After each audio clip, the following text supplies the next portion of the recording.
the city is asleep. But you're not. You sit on the last night bus, forehead against the cool glass, watching streetlights slide across your reflection like slow comets. The driver hums something old.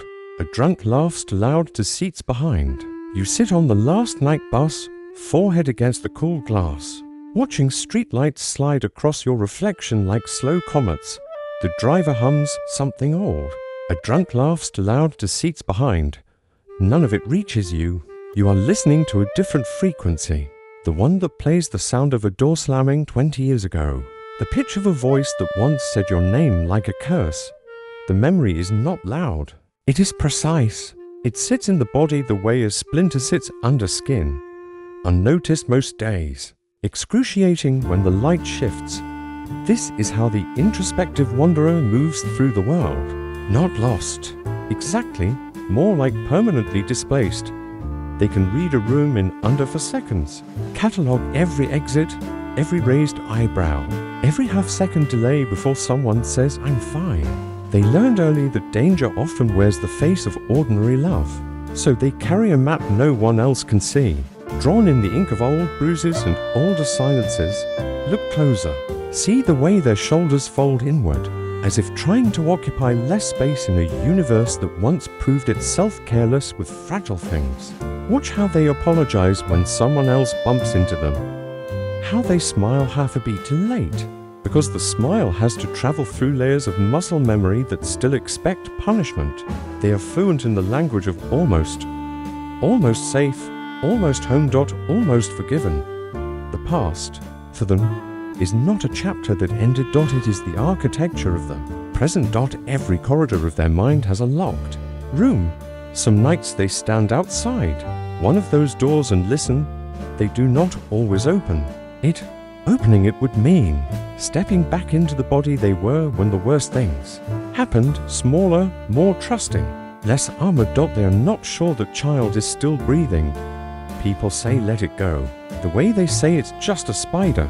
They have never been inside a mind where the spider has 8 eyes, and every one of them is looking for the next betrayal. So the wanderer nods, says thank you, and keeps walking. They have perfected the art of disappearing while standing perfectly still.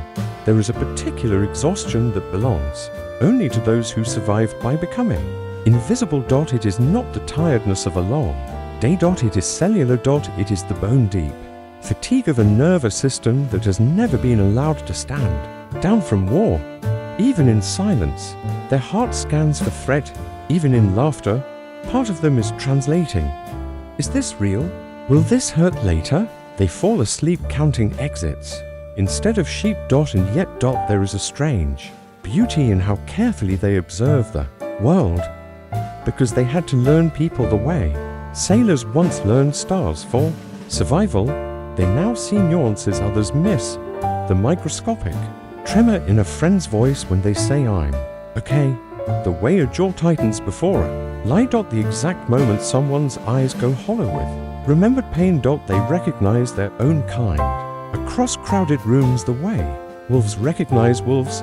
A tiny nod, a shared half smile that says, I know what it took for you to be here tonight. Sometimes in the quiet hours, they write letters they never sent. To the parent who couldn't protect them, to the lover who confirmed every fear. To the child they once were, standing in a hallway that suddenly felt like the edge of the world. The letters are gentle, not because the pain has softened, but because cruelty was done to them and they refuse to pass it forward, even to their own ghosts. They do not trust easily. Trust for them is a country whose border was bombed shut years ago. But when they do let someone in, slowly, haltingly, after months of watching for landmines, the love they offer is forensic in its tenderness. They will remember how you take your coffee on the worst day of your life. They will sit with your darkness without trying to turn on a light that blinds you. They have lived in the dark. They know its contours. There comes a moment, not dramatic, not announced by swelling strings, when something shifts. Perhaps it is the 1000th night of listening to rain on a window and realizing the sound no longer feels like punishment. Perhaps it is hearing a child laugh without flinching. Perhaps It is simply waking up one morning and noticing the splinter has worked its way out while they weren't looking. The scar remains. The scar will always remain. But the body has stopped organizing its entire life around protecting the wound. They still wonder. That part never changes. The difference is they are no longer running. The past walks beside them now, tall, quiet, no longer dragging chains. Sometimes it speaks, not with accusation, more like an old companion who has finally learned to travel light. I was brutal, it says. I was trying to keep you alive, and for the first time, the wanderer does not argue. On certain evenings, you might see one of them sitting on a park bench long after sunset, not hiding, just resting. The city lights flicker on one by one. Their faces calm, the eyes still deep, still carrying rooms no one else will ever enter. But the shoulders have loosened a fraction. They are breathing with the whole chest now, not just the top third. They are still introspective. They will always be. The sensitivity that once made the world unbearable is the same sensitivity that now lets them notice the exact shade of blue when grief begins to lift. They do not need to become someone else. They only needed to stop apologizing for surviving the only way they knew how. The brutal past has not vanished. It has taken its place in the story, a dark chapter, yes, but no longer the only one. There are pages now that speak of dawn on water, of hands held without fear, of laughter that arrives on time. The book is heavier for its scars. It is also truer, and so they keep walking, not toward healing as a destination, but as a horizon that travels with them. Some nights the old frequency still crackles. Most nights it is quieter. They have learned to change the station. If you see one of them on the last night bus, forehead against the glass, do not try to save them. They already did that, slowly, in pieces. When no one was watching. Just sit nearby.